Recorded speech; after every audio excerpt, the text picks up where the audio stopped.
Makanya ada sebuah kisah nyata, tapi kita ngambil ibrah dan pelajaran tentang pentingnya luwes ketika menjalankan satu prinsip kebenaran.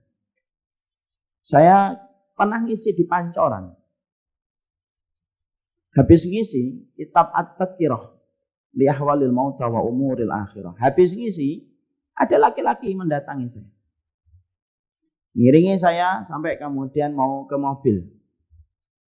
Akhirnya saya ngobrol dengan beliau. Nah, beliau ngomong, Ustadz, alhamdulillah saya ketemu antum. Alhamdulillah.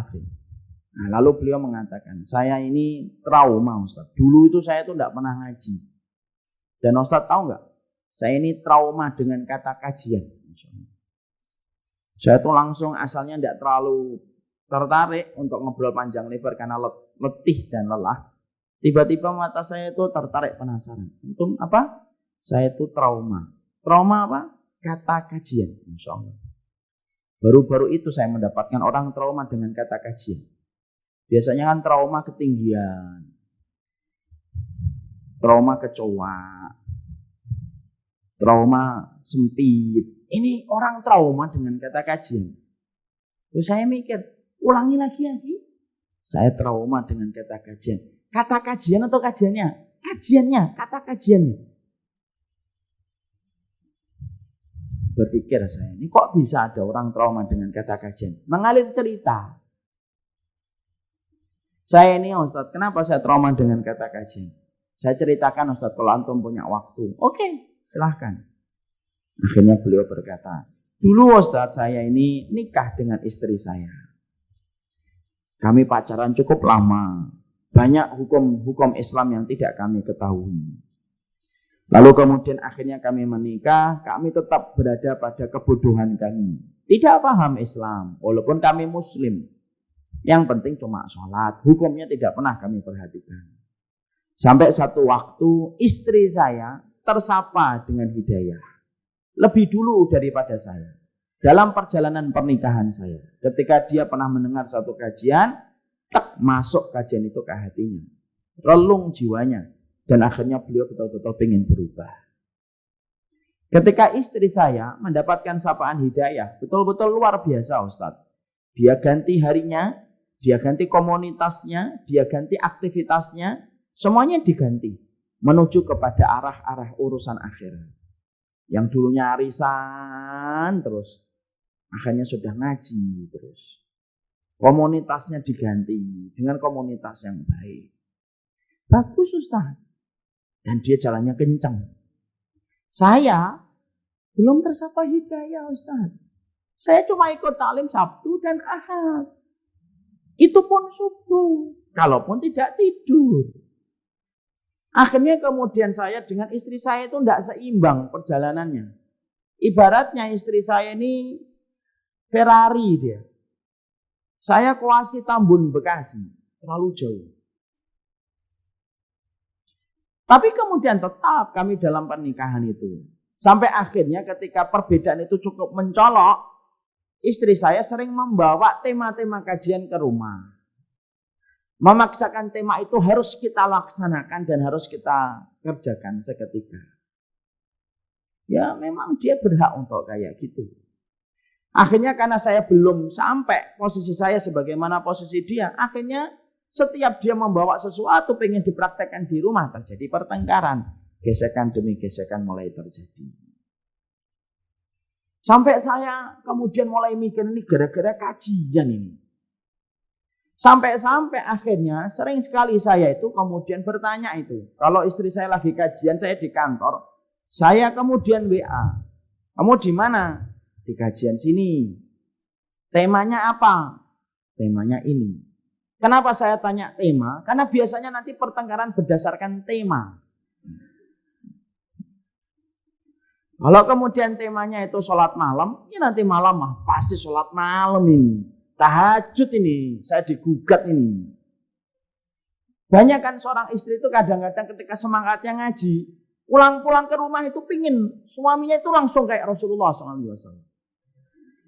Kayak Rasul gitu loh, Bi. Ya kan? Istrinya padahal tidak sebagaimana Khadijah. Kok enak? menginginkan suami kayak Rasul tapi istri kita nggak kayak Khadijah, kan nggak betul. Akhirnya pertengkaran terjadi. Apa yang terjadi? Akhirnya kapalnya mulai goyang. Badai semakin gede, karang semakin banyak, dan akhirnya membentur karang yang cukup besar. Kapal itu karang. Pisah, cerai. Istrinya kemudian langsung meninggalkan suaminya. Suaminya bingung. Lalu kemudian suaminya langsung mengambil kesimpulan. Ini gara-gara kajian. Coba kalau istri saya nggak ikut kajian. Mungkin nggak semarah ini keadaan. Istrinya, kata beliau, istri saya sekarang sudah nikah, Ustaz, dengan seorang laki-laki. Ya, seorang laki-laki, mosok perempuan dengan seorang laki-laki yang sesuai dengan harapan beliau. Nah, beliau akhirnya kemudian benci ketika mendengar kata kajian itu, benci betul. Trauma, kenapa? Melihat bagaimana praktek itu diperlihatkan istrinya. Dengan keinginan besar istrinya itu langsung pengen merubah suaminya seketika. Dan tidak memberikan ruang kepada suaminya itu untuk memproses terhadap setiap ilmu yang disampaikan oleh istrinya. Padahal kita paham yang memproses kebenaran itu tidak bisa langsung. Kalaulah gorengan yang dimakan sama kita diproses sama usus itu 6 jam, itu gorengan. Apalagi merubah sesuatu yang salah menuju kepada yang benar. Akhirnya kemudian saya terpuruk, Ustaz. Saya kemudian akhirnya melakukan banyak dosa untuk menunjukkan resistensi saya kepada istri saya, mantan istri saya. Sampai satu waktu ketika di kantor, saya tiba-tiba itu mendapatkan proyek, lalu saya harus mencari referensi. Di antara referensi yang saya cari, YouTube. Semoga yang punya YouTube mendapatkan pahala kalau dia masuk Islam. Kita doakan semoga masuk Islam. Dia buka YouTube, lalu kemudian ketika buka YouTube, kan itu ada cabang-cabangnya. Ngekliklah dia dengan salah satu konten dakwah. Qadarullah saya videonya pas dibuka dengan izin Allah, bukan karena apa-apa.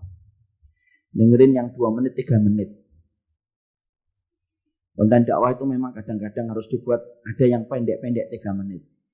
Ada yang tidak bisa melihat konten video dakwah itu 1 jam. Kenapa? Karena pulsa kuotanya terbatas. Makanya saya senang kalau konten-konten dakwah itu 0,5 menit, 1 menit. Untuk menjembatani orang-orang kalau habis pasang YouTube itu langsung cek pulsa datanya tinggal berapa. 3 menit dia kemudian lihat. Dan ketika 3 menit itu ternyata tersentuh hatinya. Dengerin lagi, lama gitu. Sampai akhirnya beliau memutuskan untuk ketemu saya. Dan ketemu itulah akhirnya dia berkata, dulu saya trauma, sekarang saya sudah enggak. Laki-laki ini baik, Bapak dan Ibu. Demi Allah saya melihatnya baik. Kenapa? Dia tidak menghujat istrinya. Dia tidak mencela istrinya. Cuma dia berkata, cobalah kalau waktu boleh diurai. Cobalah kalau takdir tidak boleh digugat, Ustaz. Coba kalau istri saya nunggu sebentar aja. Saya proses pelan-pelan. Mungkin keadaan tidak sebagaimana hari ini. Tapi inilah takdir terbaiknya Allah. Disitulah kita akhirnya mendapati satu perkara penting. Jangan memaksakan ukuran sepatu kita untuk kita pakai kepada orang lain. Harus luwes. Jadi mu'alaf pun gitu. Bukan berarti kalau luwes akhirnya meninggalkan hukum-hukum dan syariat Allah. Yang asalnya pakai jilbab dilepas, enggak. Luwes itu baik-baiklah ketika memperlakukan orang. Terutama orang yang kita cintai. Kalau ada satu pintu yang tertutup, bukalah pintu-pintu yang lainnya. Ya kan? Ibunya nyuruh, kamu itu setelah masuk Islam itu pakai jilbab. Aku itu paling enggak suka, pengen muntah lihat orang yang pakai jilbab di rumah saya. Enggak bisa ditaati. Maaf Bu, enggak bisa. Saya tetap harus pakai jilbab. Kalau sudah berada di luar rumah saya. Kalau satu pintu tertutup, jangan terpaku pintu itu. Buka pintu-pintu yang lainnya. Ganti. Mungkin cara kita untuk mendekat kepada ibu kita ditambah. Cara kita membelikan soto. Cara kita membelikan martabak. Cara kita untuk kemudian memperhatikan. Itu dirubah. Bisa jadi. Kalau satu pintu yang tertutup, kita buka pintu-pintu yang lainnya. pintu yang lainnya itu akan memberikan angin segar syahadat kepada keluarga yang kita cintai.